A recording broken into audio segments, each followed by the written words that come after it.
Ya, comenzaremos entonces con la clase. Recordar que la pasada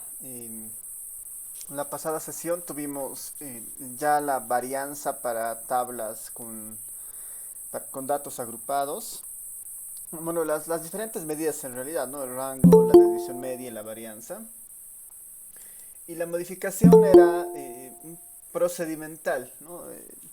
La fórmula era muy parecida, salvo que ahora tenemos que incluir este término como una especie de ponderador, ¿no?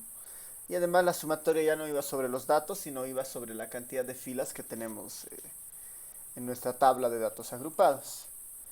Les había dejado una pequeña tarea para desarrollar las mismas medidas que habíamos hecho en la anterior clase, pero sobre una tabla de datos un poquito más pequeña, ¿no? No sé cómo les ha ido en ese ejercicio, si es que alguien lo ha podido hacer y me podría dictar aquí algunos de los valores para que yo vaya anotando. Completemos este ejercicio conmigo y pasemos al siguiente tema, ¿no?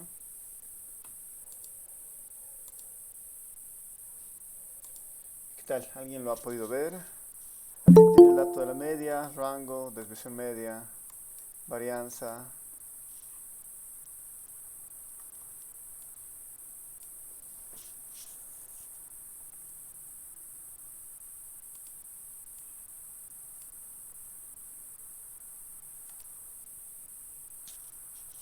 Ahora, si lo tienen, igual lo pueden pegar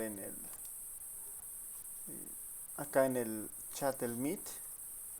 Si no, lo vamos a repetir conmigo.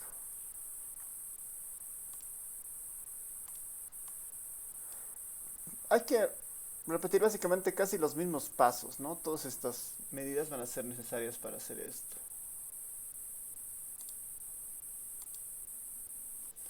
Por ahí. Súper. La media, creo que hay dos personas coinciden con la media. 19.2, 19.2. Y ahí Yoset nos da el rango y la desviación media también. Ya, a ver, ahí Rosalía también nos da la media. Y para la media tenemos que multiplicar cada xy por su f sub i y después sumar, ¿no? Por la fórmula de la media, ¿no? La fórmula de la media es las x sub i por f sub i multiplicadas, la suma de eso dividido entre el total de la información. Así que esta columna es importante. Cada f sub i bueno, cada x sub i multiplicada por su f sub i. 10 por 6, 60. 18 por 5, 90. 26 por 9, 274. La que nos interesa de esta es la suma. Y finalmente la media, ¿quién es? Es la suma de estos números dividido entre la cantidad de información, ¿no? La cantidad de datos, que en este caso son 20 personas, ¿no? 20 personas que se distribuyen en esta tabla. Y sí, la media es 19.2. Ok, todos han estado en lo correcto. Ya pensando en el rango, acá lo puedes hacer manual nomás, es más... El número más grande que aparece acá es 30. Del límite superior más grande es 30, el número más grande. Y el número más pequeño está en el límite inferior de la primera escala, ¿no? Que sería 6. 30 menos 6. En este caso, 24, ¿no? Ahí creo que igual, Yoset, Ariana, Irene tienen el valor correcto. Y vámonos a la desviación media. Para la desviación media sí hay que hacer algunos pasos más, ¿no? Y para empezar necesitamos las desviaciones.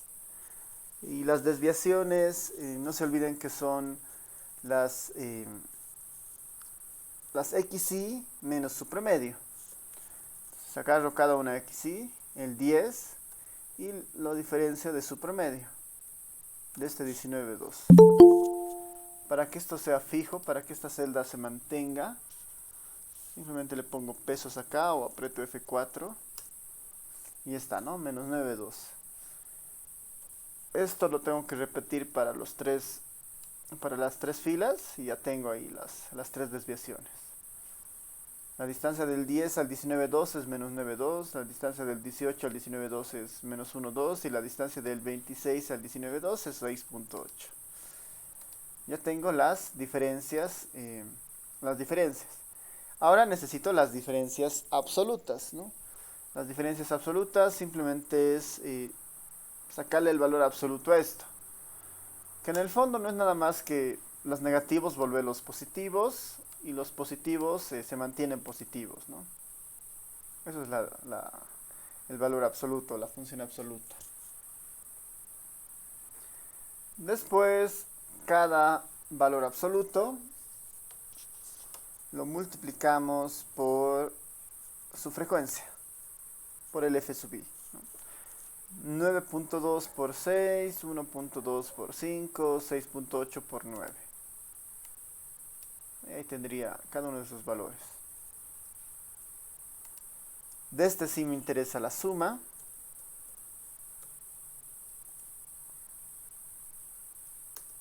Ha sido 122.4, ya que la desviación media por definición es la suma de estas desviaciones absolutas por f sub i dividido entre la cantidad de información, que en este caso son 20 individuos. La desviación media es 6.12. Hay varios igual creo que han coincidido. Daniela tiene 6.12, también Josette. Hasta ahí estamos bien, ¿no?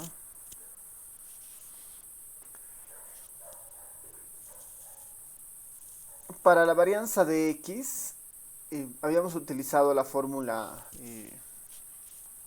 corta, ¿no? La forma resumida, que es la sumatoria de las xy al cuadrado y por f sub i dividido entre n menos x barra.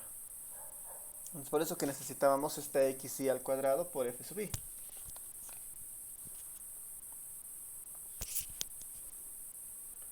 Así que volveremos al Excel un momento.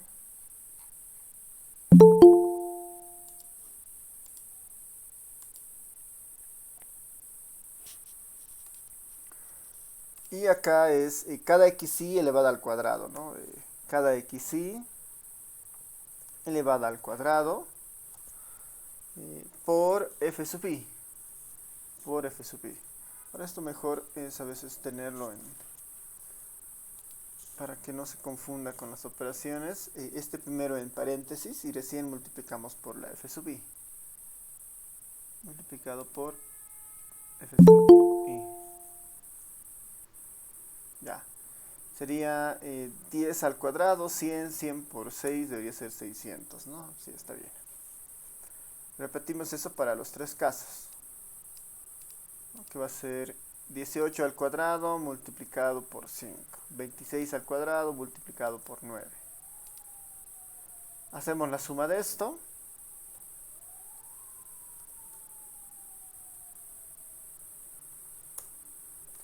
Ya tenemos la sumatoria de las xy al cuadrado sobre f sub i. ¿Y quién es la varianza? Es este valor dividido entre n, entre 20. Todo esto menos la media elevada al cuadrado. Todo esto menos la media elevada al cuadrado.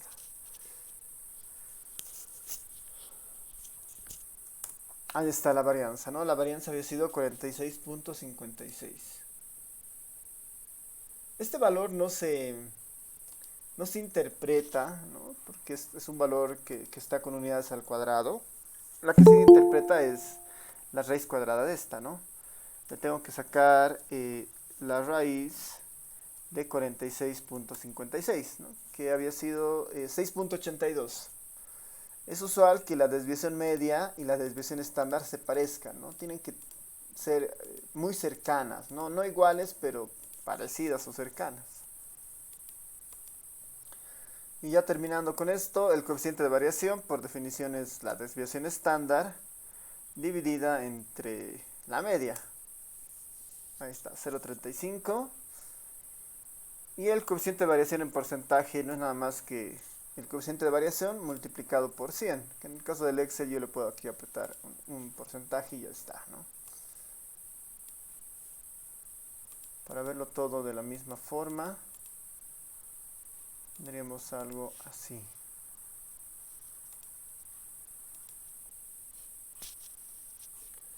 Y ya con eso tenemos los valores para nuestra para nuestro ejercicio, ¿no?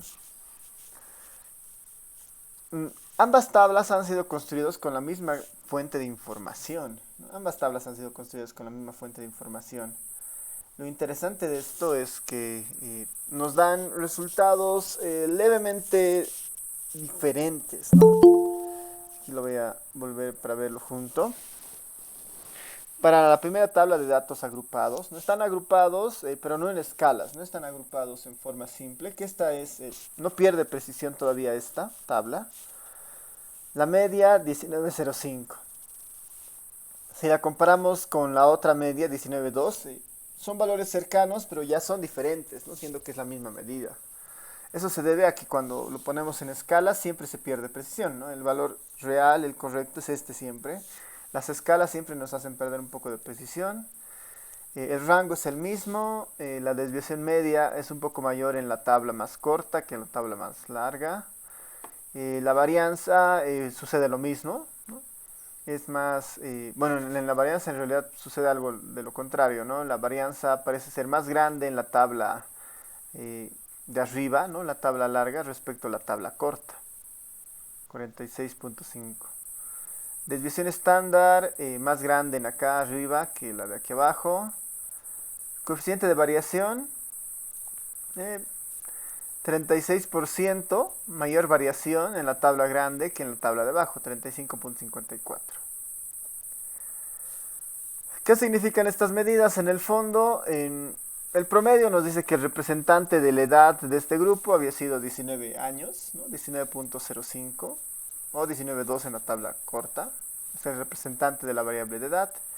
El rango, ¿no? La distancia entre la edad más grande y la edad más corta, ¿no? La edad más grande y la edad más pequeña, es de 24 años, ¿no? Hay 24 años de diferencia entre el que tiene más años y el que tiene menos años. La desviación media, 5.95, ¿no?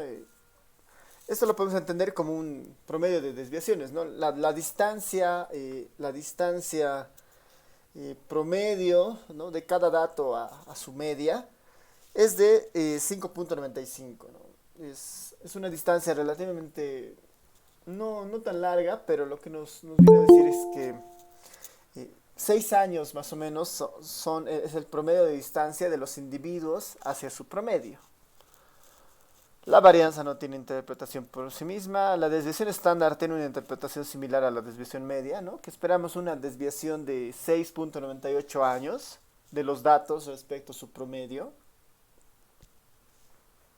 Y el coeficiente de variación nos dice que la información es relativamente dispersa, no tan dispersa. Hemos dicho que mientras más cercano a cero esta medida es menos dispersa la información, se parece más. Mientras más cercano a 1 es muy dispersa, muy variable, ¿no? Y un valor intermedio como este de 0.36, podríamos pensar que sí existe desviación. No es una desviación fuerte, pero sí existe desviación considerable, ¿no? Del 36%. Y así, bueno, obtenemos nuestra tabla, ¿no? Nuestros valores. En el Excel siempre esto es un poquito más sencillo de hacer, ¿no? Tenemos más herramientas para esto. Y depende mucho de cómo esté compuesta la tabla, ¿no? Ya, vámonos entonces bueno, hasta acá no sé si tienen preguntas, dudas, antes de pasar a los siguientes puntos.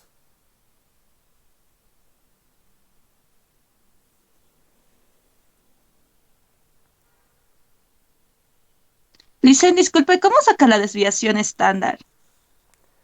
En realidad esta es la raíz cuadrada de la varianza, ¿no? Por definición es la raíz cuadrada de la varianza. Entonces lo único que hago es, en el caso del Excel, ponerle raíz del valor de la varianza, que es esta justamente, ¿no? La raíz cuadrada de la varianza. Entonces acá la varianza es la que hay que en realidad obtener. Y la varianza por definición de los apuntes que teníamos era la fórmula corta, ¿no? Que era más rápido de hacer en este caso. La sumatoria de las xy al cuadrado por f sub i entre n menos la media al cuadrado. Esto es lo único que faltaba calcular. Xy al cuadrado por f sub i, eso la sumatoria. Acá tenía las xy al cuadrado por f sub i para cada fila y después la sumatoria de eso. y ya la varianza era este valor, la sumatoria de esto entre n menos, menos la media elevada al cuadrado. Menos la media elevada al cuadrado. Ahí los simbolitos hay que tratar siempre de reconocer. Bueno, los habituales no van a cambiar mucho, ¿no? El de división, la suma, resta. En el caso del Excel, este como sombrerito, ¿no? Es para indicar que queremos elevar algo al cuadrado, ¿no? Eso. ¿Qué tal? ¿Alguna pregunta más? Consulta.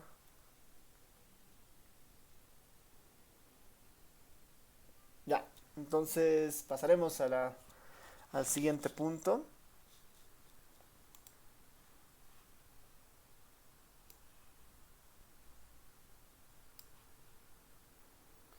Ya hemos visto medidas de variabilidad, medidas de dispersión. Hay otro grupo de medidas que son las medidas de forma, ¿no? Por el momento lo que hemos podido describir es un representante y cuánta variabilidad existe, ¿no? Hemos podido encontrar un representante y cuánta variabilidad existe. Ahora, existe más información, ¿no? Existe más información que uno podría utilizar, ¿no? Existe más información que uno podría utilizar dependiendo la naturaleza de la información, ¿no? Dependiendo la naturaleza de la información. A ver, ahí podríamos aprovechar tal vez. Nos faltan 2 puntos para terminar este capítulo. Lo que no estoy seguro es cuál podría ser el mejor orden, ¿no? Son las medidas de forma, que son otras estadísticas como estas, ¿no? Para mirar cómo funcionan. Y la otra es una aproximación gráfica, ¿no? Conocer algunos gráficos y a veces los gráficos son mucho más intuitivos, ¿no? Ya, a ver, acabemos con las formas. O sea, acabemos con las formas, con las medidas. Medidas de forma, ¿no? Las medidas de forma. Que igual son básicamente 3 medidas, pero hay algunas que son un poquito más pesadas para calcular. Son medidas de forma y lo otro que nos faltarían son los gráficos, ¿no? Los gráficos para terminar este capítulo. A ver, voy a ir anotando más bien los puntos que nos faltan. En las medidas de forma vamos a ver 3 medidas. Bueno, vamos a ver básicamente las medidas de... eh, bueno, podríamos ver en realidad más, ¿no? Vamos a ver lo que son la simetría, ¿no? Por un lado la simetría, la simetría, la simetría o la asimetría, ¿no? La simetría y asimetría. Este es uno de los puntos importantes, la simetría y asimetría. La otra medida de estas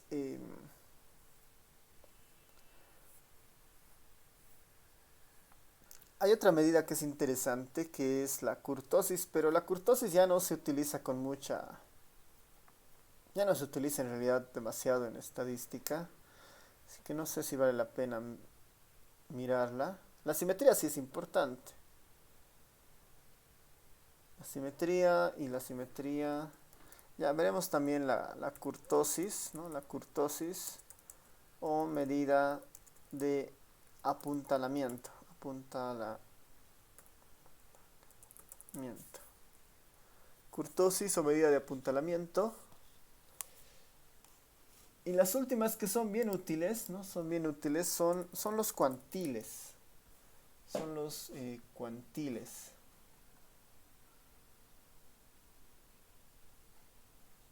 Son los cuantiles.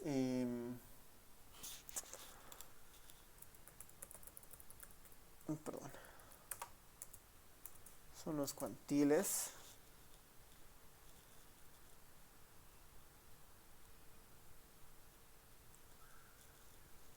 Y capaz que igual podemos ver como un adicional a esto las medidas de concentración. Y ahí la única medida que veríamos sería el Gini, ¿no? Ya, bueno, sí, para dar un poco de una vista a lo que nos falta, ¿no? Un vistazo a lo que nos falta, es básicamente eso, ¿no? Ver las medidas de forma, las medidas de concentración y ya una aproximación gráfica. Y una aproximación gráfica. Pensando en nuestro examen, ¿no? Les había comentado la pasada clase que pensando en el avance que tenemos, el primer parcial lo estaríamos dando para el jueves 20, ¿no? Para el jueves 20 de mayo. Ya, a ver, igual lo vamos a ir tomando en base a algunos, igual lo vamos a ir viendo esto basados en nuestro avance, pero creo que esas son las medidas que podemos cubrir en el tiempo que tenemos y que son relativamente importantes, ¿no? Nos van a dar ayuda de varias cosas.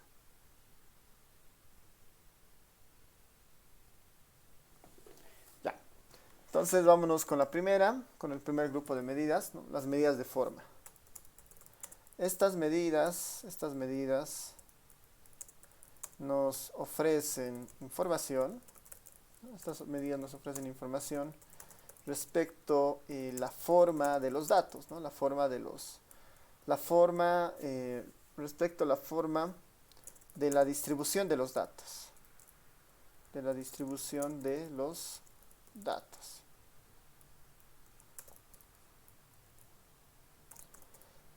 Es importante conocer, eh, si la información, se está concentrando, ¿no? Se está concentrando, si la información se encuentra más, ¿no? Se encuentra distribuida, ¿no? Es importante conocer si la información se encuentra distribuida, eh, se encuentra distribuida eh, más, a la izquierda o a la derecha, ¿no? Más, más pegada podemos pensar, ¿no? Es importante conocer si la información se encuentra distribuida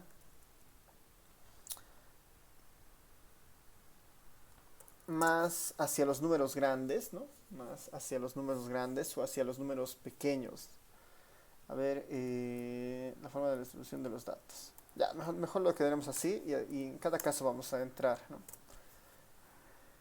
Nos ofrece información respecto a la medida de distribución de los datos. Ya, entonces veremos la primera, que es justamente esta, la simetría y asimetría. Esta medida nos informa, ¿no? Esta medida nos informa si los datos presentan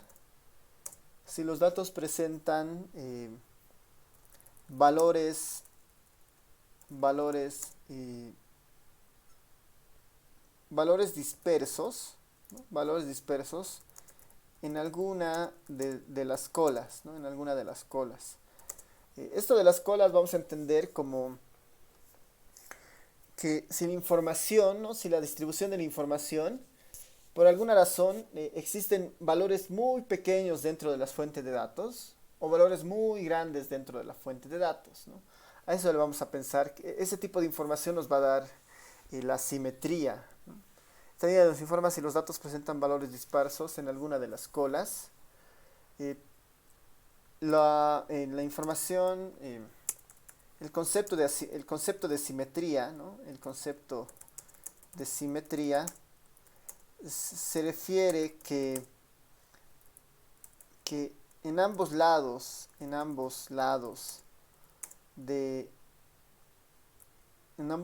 la media, ¿no? En ambos lados de la media de la distribución, en ambos lados de la media de la distribución,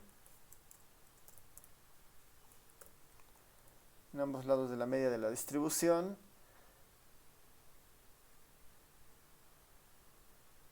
son similares, ¿no?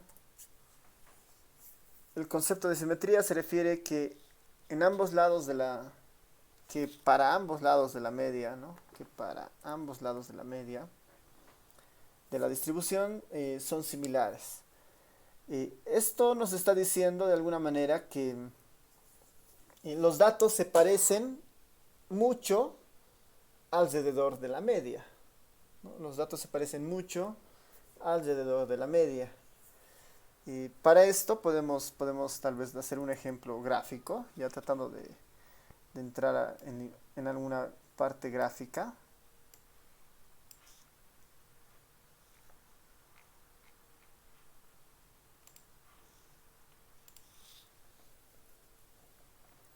De manera gráfica, de manera gráfica.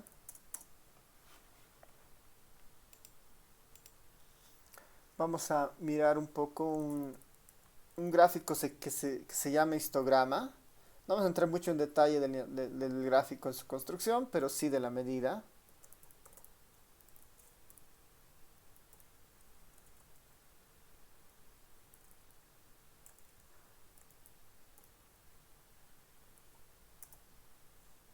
Ya.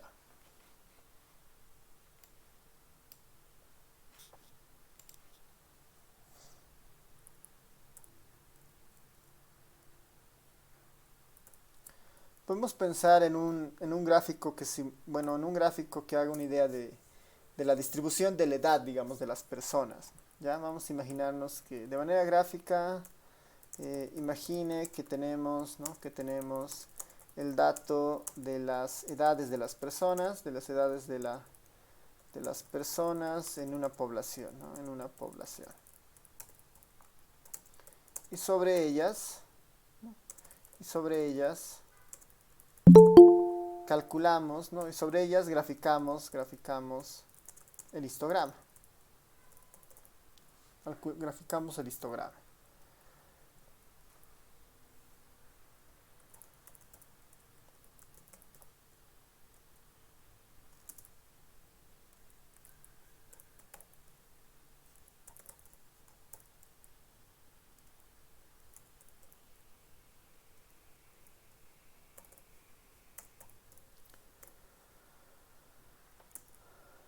Ya, entonces vamos a detenernos un ratito aquí en el gráfico. Voy a mostrarles unas características de esto.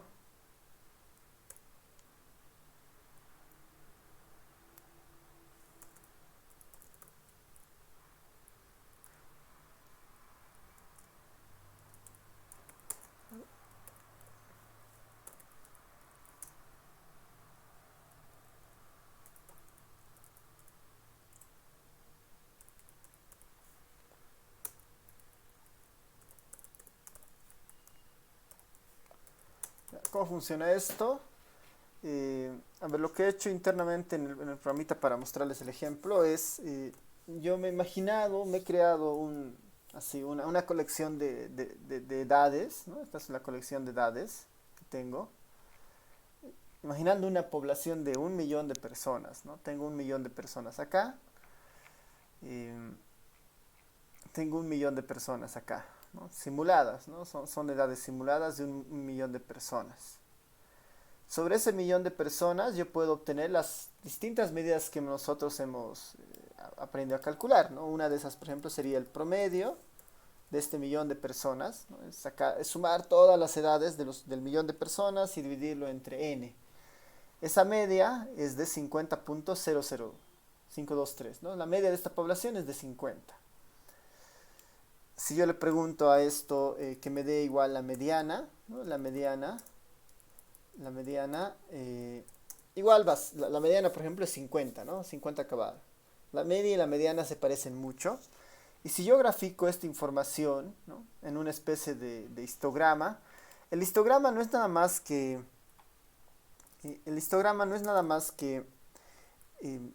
un gráfico a partir de una tabla de datos en escalas, ¿no?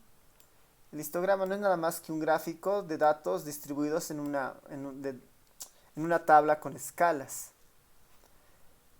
No se olviden que que en la de escalas, por ejemplo, en esta de escalas, tenía de 6 a 14, de 6 a 14, 6 datos. De 14 a 22, 5 datos. De 22 a 30, 9 datos. Entonces, yo podría graficar, ¿no? Del 6 al 14, grafico una torre que vaya hasta el 6. Del 14 al 22 grafico una torre que vaya hasta el 5 y del 22 al 30 grafico una torre que vaya hasta el 9. Esa es la idea de un diagrama, de un histograma. En el caso de los programas estadísticos, eso ya están automatizados, ¿no? Y le doy la información y ellos empiezan a calcular las escalas y los gráficos, ¿no? Esto, cada una de las barritas muestra justamente un recorrido, por decir, ¿no? Del 30 al 31 hay esta cantidad de datos, ¿no? Del, no sé, del 39 al 40 hay esta cantidad de información. Como es 1 millón de datos los que estoy acá simulando, entonces me dice, ¿no? Por decir, del 39 al 40 hay casi, no sé, 35.000 personas, ¿no? Y con eso empieza a graficar, ¿no? Con eso empieza a graficar la tabla, o bueno, este histograma en este caso. Y si notan, al momento de graficar esto, tiene una forma peculiar, ¿no? Parecería la forma como de una campana, ¿no? Parece la forma de una campana. Si yo le pido que me muestre dónde está, en este histograma, aquí abajo se encuentran por si acaso la edad, ¿no?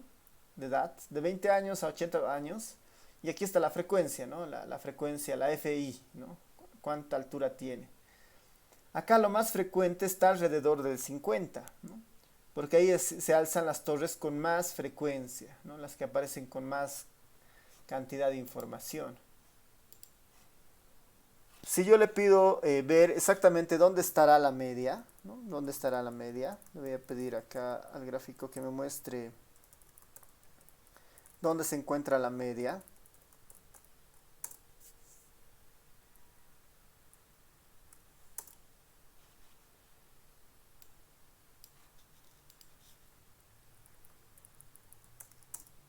Ahí está, ¿no?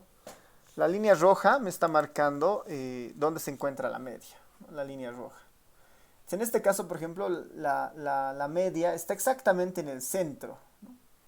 De la distribución. Y a distribuciones que tienen un poco este comportamiento, la llamamos distribuciones simétricas.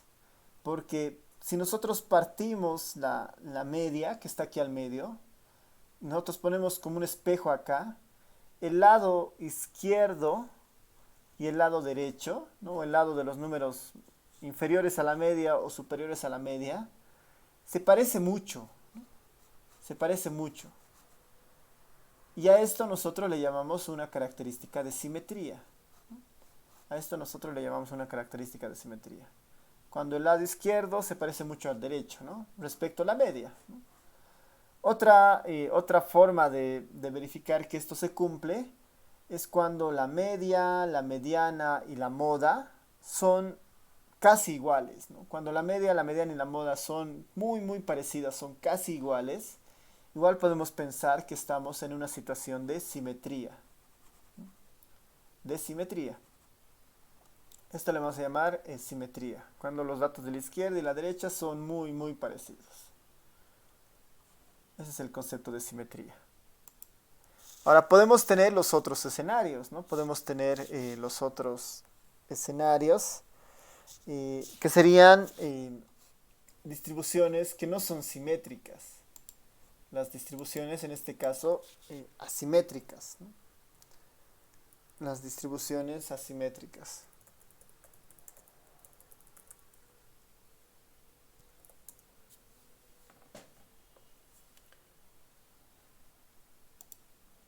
Entonces, a ver, para ver la distribución asimétrica, ahí tenemos que mirar algunos otros casos.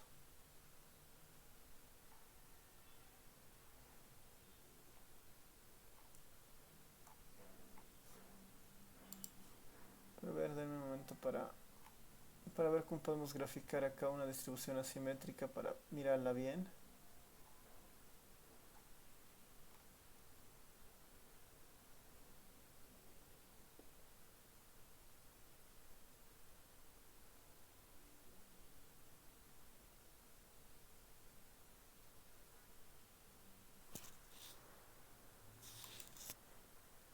Ya. A ver, tal vez podemos introducir al término primero, ¿no? Y después vemos el tema de la asimetría. Para medir, ¿no? Para medir la asimetría de los datos, ¿no? Para medir la asimetría o simetría de los datos, o simetría de los datos, existen dos medidas usuales, ¿no? Dos medidas usuales. Existen dos medidas usuales.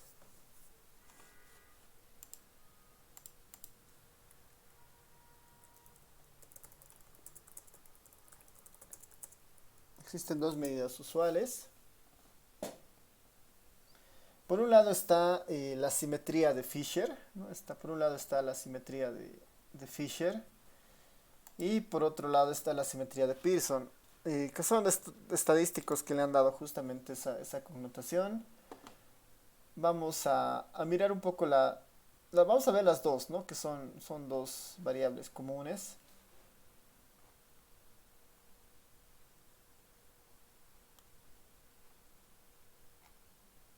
Ya. Para medir existen dos medidas usuales.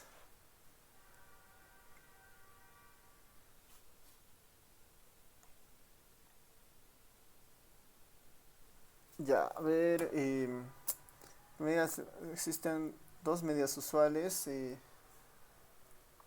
Bueno, existen varias medidas, le voy a poner. Existen varias medidas. Entre las más conocidas, ¿no? Entre las más usuales.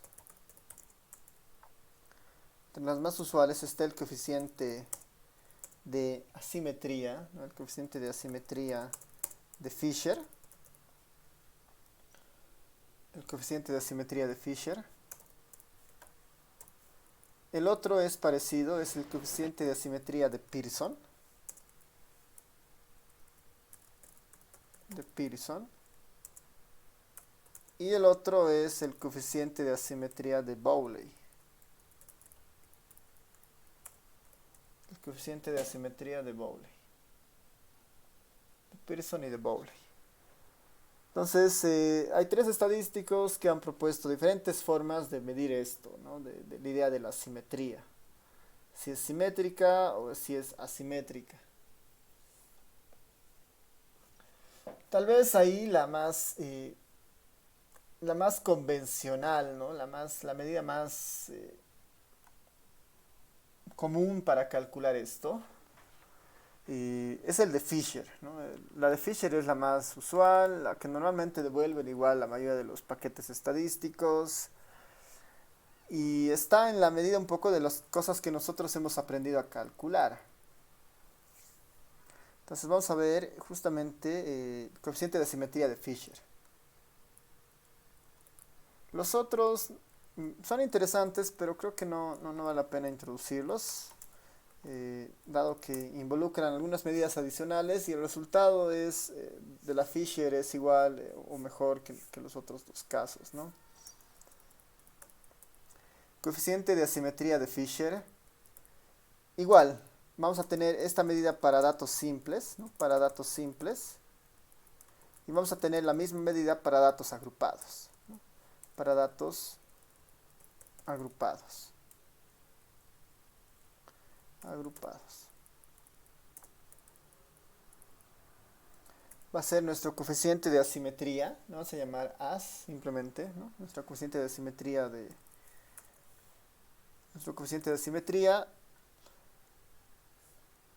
de la variable x si preferimos, o simplemente as, digamos, ¿no? Nuestro coeficiente de asimetría. En otros casos también el coeficiente de asimetría de Fisher, digamos, ¿no? La notación varía mucho. Podemos poner coeficiente de asimetría de Fisher.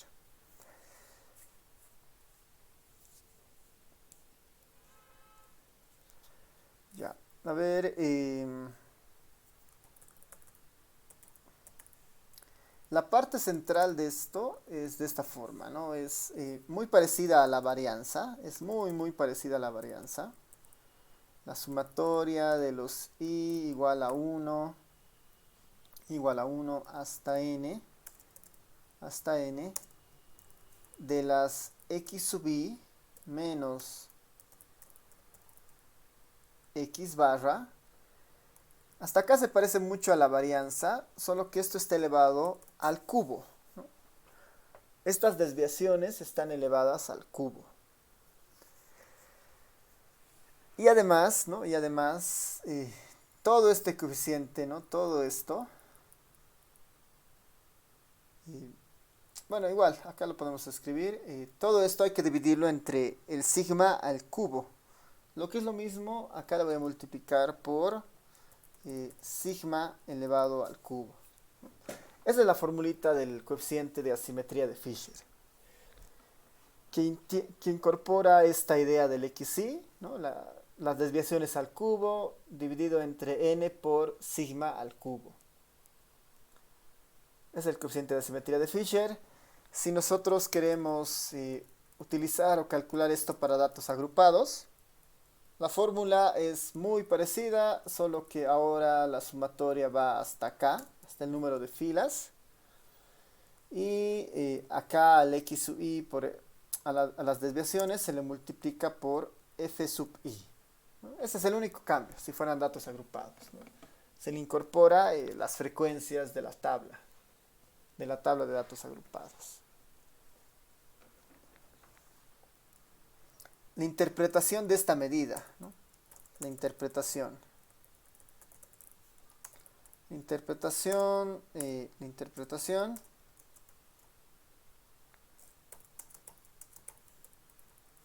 Vamos a tener tres posibles casos acá. Si el coeficiente de asimetría de Fisher es igual a 0, ¿no? Si es igual a 0 o muy cercano a 0, ¿no? Es igual a 0 o muy cercano a 0, los datos son simétricos.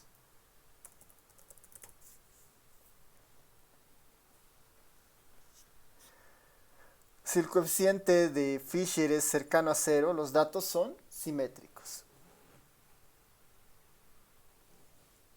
Por otro lado, los otros escenarios es que el coeficiente de asimetría es menor a 0, ¿no? El coeficiente de asimetría es menor a 0.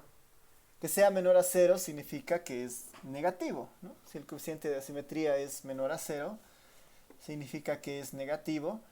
Y en ese caso le decimos que los datos, ¿no? Los datos son asimétricos negativos. O la distribución, ¿no? Los datos son asimétricos negativos. Estamos en eso, ¿no? La distribución es asimétrica negativa o los datos son asimétricos negativos. Esto de asimétricos negativos, gráficamente significa que existe esta distribución, pero hay una cola que se está pronunciando hacia los números negativos, ¿no? Hay una cola que se va hacia los números negativos. Esa es la idea de la simetría negativa, ¿no? Que hay una cola que se va, ¿no? hacia los números negativos. Con algún ejemplo se va a ver eso mejor. A ver si me deja dibujar acá. Ya, acá, ¿no? Si nosotros queremos verlo de forma gráfica, la distribución simétrica creo que queda claro. La distribución asimétrica negativa significa que viene una cola, suben los datos y bajan, ¿no? Tiene más o menos esa idea, ¿no? Que hay una cola que se está pronunciando hacia los números negativos. Mientras que la simétrica positiva significa que están los datos concentrados, ¿no? Están los datos concentrados en algún punto, pero después los datos se están pronunciando y siguen existiendo hacia la derecha, ¿no? Podemos pensar que si vemos que la información se prolonga hacia la izquierda, hacia los números negativos, esto es asimétrico negativo. Y si vemos que los datos se pronuncian hacia la derecha, ¿no? Hacia la derecha, pensamos que esto es asimétrico positivo. Hay casos usuales, ¿no? Para variables muy puntuales en los que esto sucede, ¿no? Que sea simétrico negativo o sea simétrico positivo. Y simétrico es básicamente cuando la información se concentra muy parecida, ¿no? Y las colas son parecidas, ¿no? No hay no se prolonga ni a la izquierda ni a la derecha, ¿no? Alrededor de la media, pensemos, ¿no? Alrededor de la media, que puede estar aquí al centro, ¿no? La información es muy parecida. Mientras que si tenemos estos casos, ¿no? Donde la información se pronuncia muy hacia la izquierda o muy hacia la derecha, estamos en presencia de asimetría. Este caso es asimetría negativa y este caso es asimetría positiva, ¿no? Asimetría negativa, asimetría positiva. ¿En qué caso se da esto? Depende de los datos, ¿no? Depende de la magnitud de la información. Por ejemplo, esta variable de asimetría positiva normalmente se da para variables monetarias, ¿no? Donde, por ejemplo, para el ingreso es muy común esta forma de la distribución. Y esta forma de la distribución es muy común, por ejemplo, para variables como el ingreso, ¿no? Muchas personas tienen ingresos alrededor de un valor, pero hay algunos casos de ingresos de personas que tienen ingresos muy altos, ¿no? Tienen ingresos muy altos, ¿no? Pero la mayoría tiene ingresos bajos, ¿no? Bueno, ingresos alrededor de un valor, pero hay personas que tienen ingresos muy altos, ¿no? Las encuestas del INE que hace, por ejemplo, el promedio de edad de ingresos está por 3.000 bolivianos, ¿no? Por ahí. Hay personas que ganan menos de 3.000, hay personas que ganan más de 3.000, pero hay varias personas que tienen o declaran ingresos de más de 20.000 bolivianos, por ejemplo, ¿no? Eso se puede contrastar acá. En el otro caso dice que hay observaciones muy pequeñas, pero después la mayoría de los casos se distribuyen acá, ¿no? Alrededor de los números más grandes, ¿no? En la asimetría negativa. ¿Ya? Entonces, esa es un poco la idea de esto, de las asimetrías. Y el coeficiente de asimetría nos va a dar justamente esa idea. Si es igual a cero, muy cercano a cero, podemos decir que los datos son simétricos. Y en el otro caso, si el coeficiente de asimetría es mayor a cero, es decir, es positivo, los datos son asimétricos, pero son asimétricos positivos, ¿no? Son asimétricos positivos. Eso es lo que nos marca la información para el coeficiente de asimetría. Como ven, la medida es bastante usual, ¿no? Bastante familiar en el sentido de que lo único que tenemos que hacer es incorporar estas desviaciones al cubo y ya podríamos calcular la simetría, ¿no? En cualquier caso.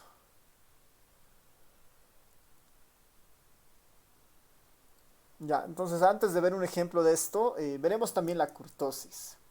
Ya veremos la kurtosis. La kurtosis es una medida estadística que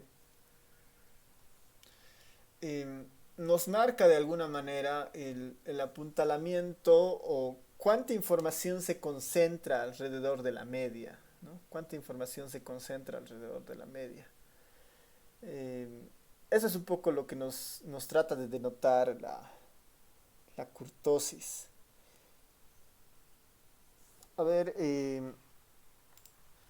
la kurtosis mide el grado de apuntalamiento, ¿no? El grado de apuntalamiento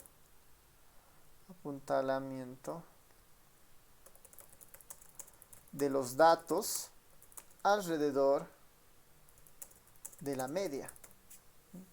Mide el grado de apuntalamiento de los datos alrededor de la media.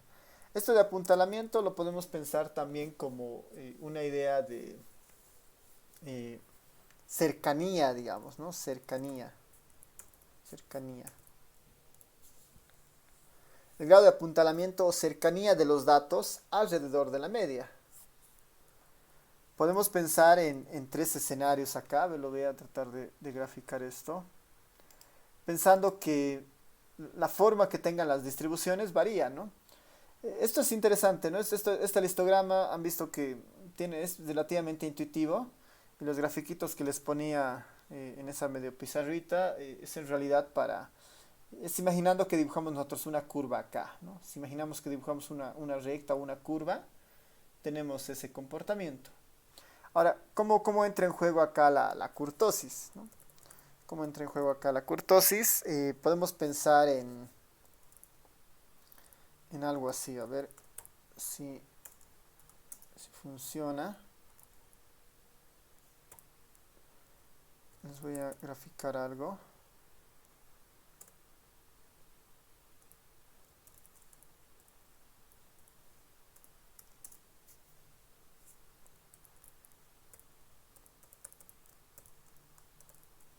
Imaginemos que en vez de histogramas vemos la curvita que rodea el histograma, ¿no? Que vemos la curvita que rodea el histograma.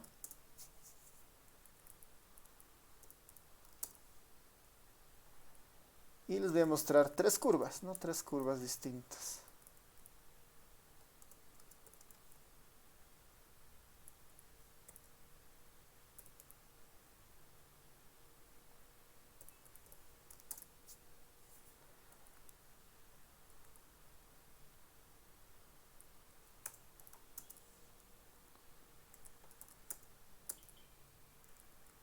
Voy a mostrar tres curvas distintas.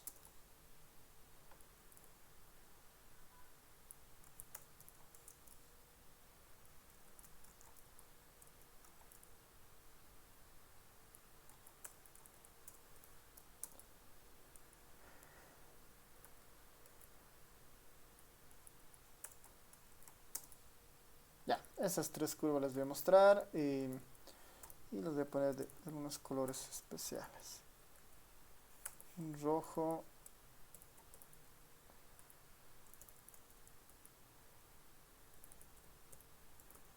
Y un verde. Ya. Esta, por ejemplo, esta curva que les muestro, uno podría pensar que es asimétrica, ¿no? Es asimétrica así, muy perfecta, ¿no? Asimétrica perfectamente, ¿no? Y la media en esta distribución está en el cero, ¿no? La media de esta distribución en particular está alrededor del cero, ¿no? Ahí está su centro, ¿no? Y la altura marca cuántos casos se encuentran alrededor de eso. Ahora, nosotros podemos tener distribuciones de datos parecidas a esta, ¿no? También podríamos tener distribuciones de datos parecidas a esta línea roja, ¿no? Parecidas a esta línea roja. Tal vez incluso un poco más pronunciada la voy a poner. Pronunciadas así. O incluso a ver un poquito más exagerada. Ya. Que sea así entonces. Tenemos la línea negra, la línea roja y por otro lado la línea verde, ¿no? La línea roja, la línea negra y la línea verde.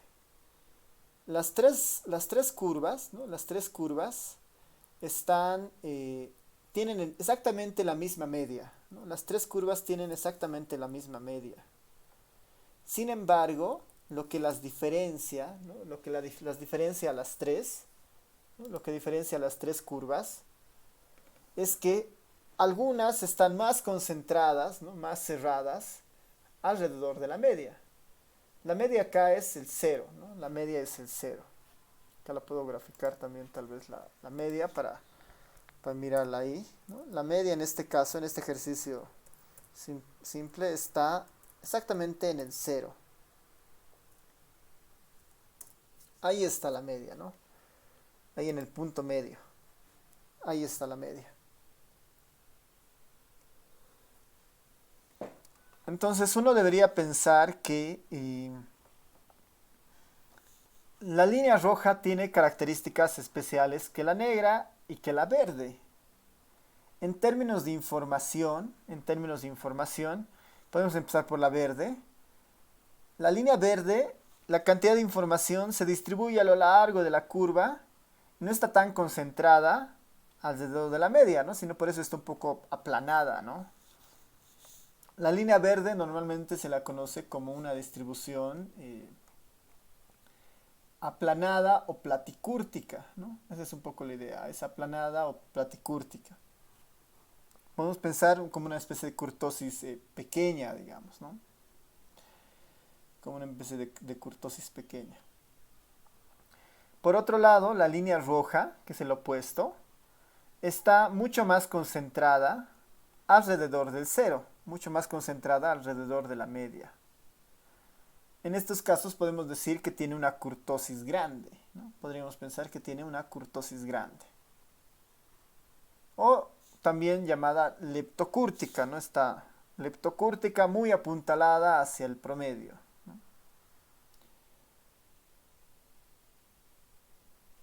Y después tenemos la línea negra que está como que en el centro, ¿no? No está tan concentrada, tampoco está tan aplanada. Y a esa normalmente se la llama como una distribución mesocúrtica, ¿no? Mesocúrtica. Ahorita la vamos a describir bien. Pero esa es un poco la idea, ¿no? La línea verde está como una platicúrtica aplanada. La línea roja muy concentrada en la media, esa es una leptocúrtica. Y la línea negra que está un poco en el promedio, ¿no? Entre las dos, como que al medio de eso, es una distribución mesocúrtica. Para eso utilizamos el coeficiente de kurtosis, ¿no? El coeficiente de kurtosis o apuntalamiento, que es muy parecida a la... Es muy parecida al coeficiente de asimetría. De hecho, voy a copiarme la formulita de acá.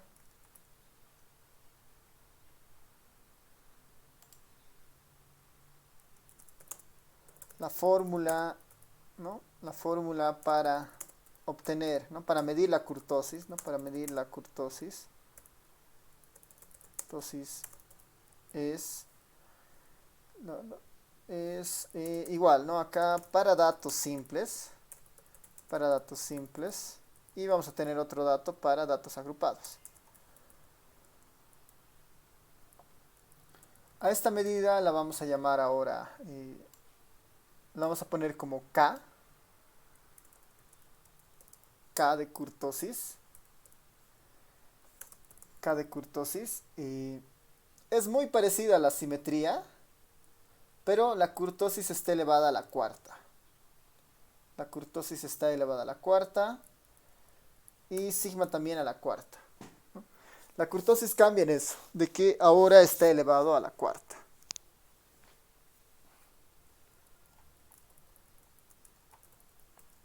Lo mismo para datos agrupados. Para datos agrupados, la kurtosis, lo único que incorpora es la FI, ¿no? La F sub I. Y en este caso la sumatoria va hasta el total de filas, ¿no? Va hasta acá. Para datos agrupados simplemente es eso.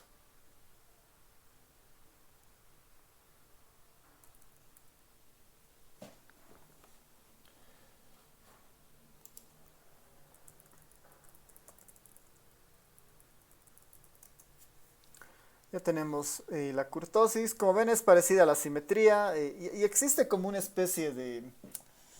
Existe como una especie de criterio para... existe una especie de criterio para medir la kurtosis en el sentido de que... Bueno, o sea, existe una relación entre la media... Bueno, entre la varianza, la simetría y la kurtosis. La varianza estaba elevada al cuadrado, ¿no? Las desviaciones al cuadrado. Para la simetría estamos persiguiendo las desviaciones al cubo. Y para la kurtosis se persigue las desviaciones elevadas a la cuarta, ¿no? Eso es lo que estamos haciendo. Con fines de interpretación, ¿no? Con fines de interpretación voy a incorporar en ambos casos este numerito, ¿no? A todo esto le restamos el 3. Y acá lo mismo. A todo esto le restamos el 3. Eso va a ser más sencillo para la interpretación. Y vamos a tener algo muy parecido a la simetría, ¿no? A la interpretación para la simetría, ¿no? La interpretación. La otra sería interpretar respecto al 3, pero mejor si le metemos el 3 ahí, ¿no? Vamos a tener varios casos, ¿no? Vamos a tener varios casos. Igual 3 casos. El primero es que la kurtosis es igual a 0. Si esto sucede, ¿no?, los datos o la distribución es mesocúrtica, ¿no? Los datos son mesocúrticos, ¿no? Es mesocúrtica, le voy a poner ya, mesocúrtica.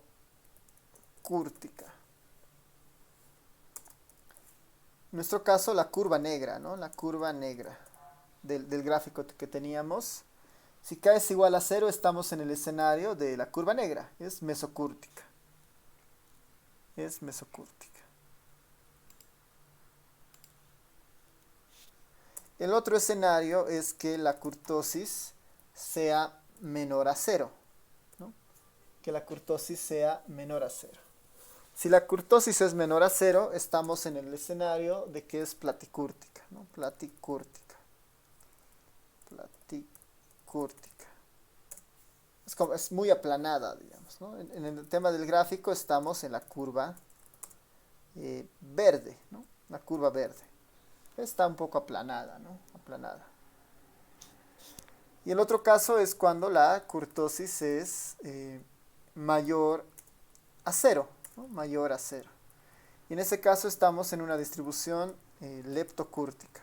Leptocúrtica.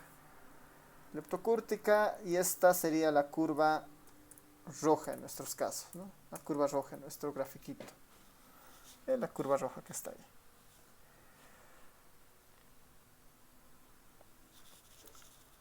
Y esa es la kurtosis, ¿no? Esa es la kurtosis. Ahora, la simetría es una medida más usual en estadística. Gráficamente se la puede ver muy rápido, muy fácilmente. Pero la kurtosis cada vez se la ha ido usando menos en la estadística, ¿no? Nos dice cuánta información está alrededor de la media, ¿no? Esa información al fondo no es tan útil. Nos obtendríamos algo muy similar tal vez con la varianza, porque la varianza es la que mide cuánta variabilidad hay en la información. Si la varianza es muy pequeña, sabemos que la información se está concentrando alrededor de la media también. Así que ahí la kurtosis en la práctica no se utiliza mucho ahora, ¿no? Antes sí era bastante usual. Pero es importante que sepamos que existe, que tiene sus particularidades gráficas y que hay una medida, que justamente es la kurtosis, para determinar si los datos, para determinar la forma de los datos, ¿no? Para determinar la forma de los datos. Podemos incorporar tal vez ambos cálculos en nuestras tablas, ¿no? Tanto la simetría como la kurtosis, ¿no? Tanto la simetría como la kurtosis.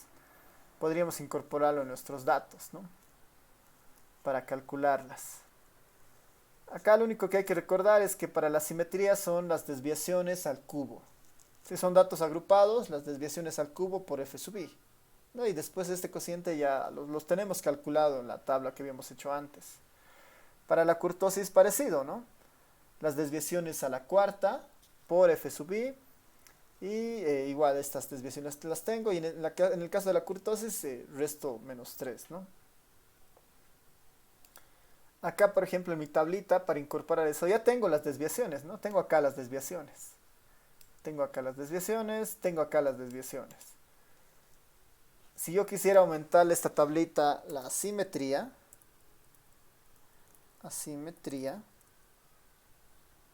y la kurtosis,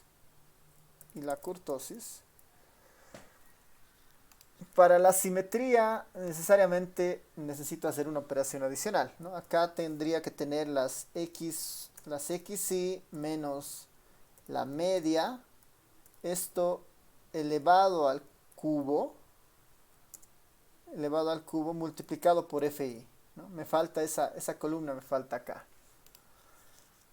O las diferencias elevadas al cubo por f sub i. Acá voy a hacer eso.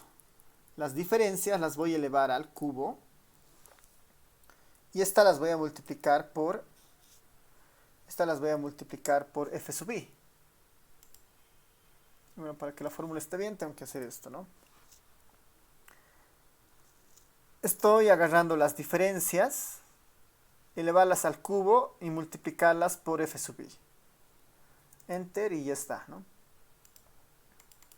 las diferencias elevadas al cubo por f sub i. Esto lo repito para todos los numeritos, ¿no? A mano esto es muy complejo porque hay que hacer, son números muy grandes al final y eso hay que controlar. De esto me interesa la suma, ¿no? La suma de esto. Ahí está. ¿Y quién es la simetría por definición? Dice que es esta suma dividido entre n, que es 20, multiplicado por la desviación estándar al cubo. Así es, esa es la forma de la simetría.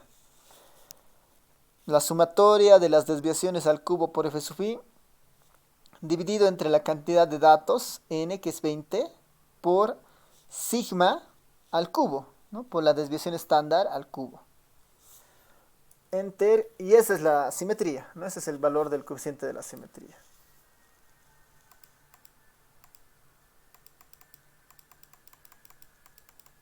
Dado la forma, dado el valor que tiene, menos 1844, ¿no? Menos 1844. Si vamos a nuestra interpretación de la simetría, como es negativa, ¿no? Porque es menos 0,18, podemos decir que los datos son asimétricos negativos, ¿no? Acá los datos son asimétricos negativos.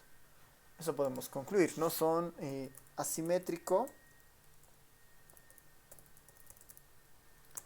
negativo, ¿no? Asimétrico negativo.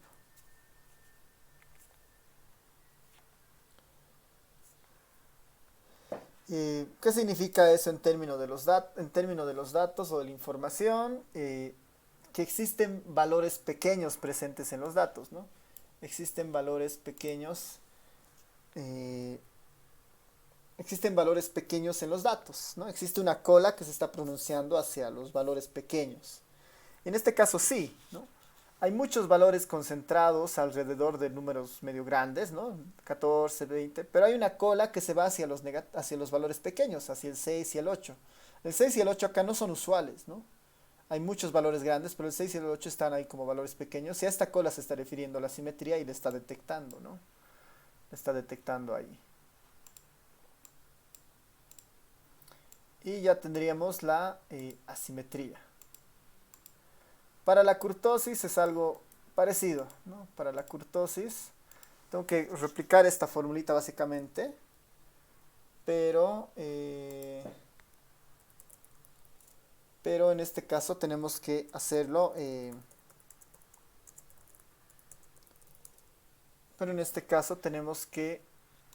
a la cuarta, ¿no? Este es a la cuarta. La x sub i menos f sub i, pero elevado a la cuarta.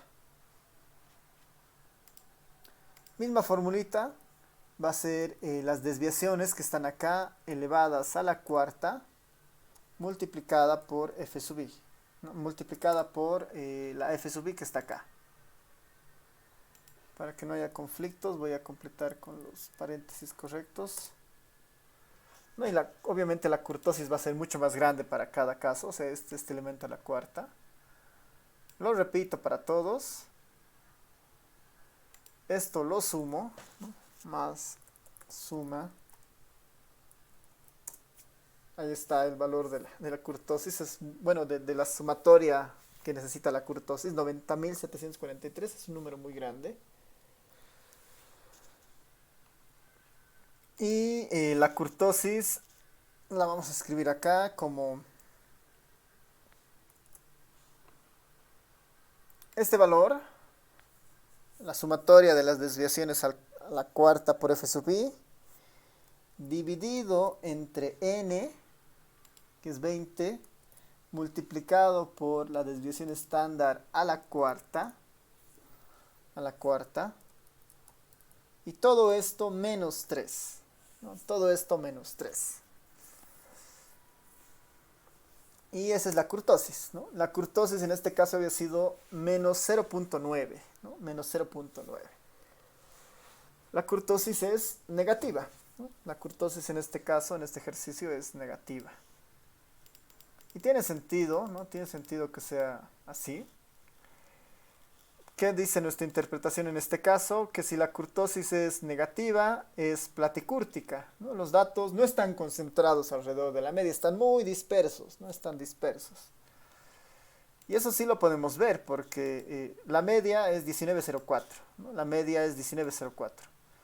Si los datos estuvieran muy cercanos a la media, no tendríamos tantos números hacia arriba o hacia abajo, ¿no? Y sí tenemos hartos casos, ¿no? 6, 8, 11 y varios de estos están con pocos casos, 1, 1, 1, 2, 1, 1, 2. Hay muy pocos casos alrededor de la media. Y eso la kurtosis nos está avisando, ¿no? Nos está diciendo que por si acaso la kurtosis es negativa, significa que eh, los datos no están concentrados alrededor de la media, no están cercanos a la media, sino que están muy dispersos. No es una distribución tipo eh, platicúrtica en este caso, ¿no? Esta es platicúrtica, ¿no? Platicúrtica. Y eso básicamente, ¿no? Esa es la simetría y la kurtosis. Lo hemos hecho para datos agrupados, que capaz que es más fácil en el Excel por todas estas medidas. Ya para datos simples, ahí se complica porque si son 20 datos simples, entonces hay que mejor convertirlo a una tabla agrupada y hacerlo en un Excel, ¿no? Que va a ser mucho más directo. Y ya cuando estemos en el programa estadístico, estas medidas salen con un par de clics y ya vamos a tener las medidas conocidas. Ya, igual que la anterior clase, en base un poco a los apuntes, voy a subir hoy el video de la sesión. Quisiera que traten de completar acá igual, ¿no? La simetría y la kurtosis para esta tablita, ¿no? La simetría y la kurtosis para esta tabla que es un poco más pequeña. Para ver de practicar el Excel, ¿no?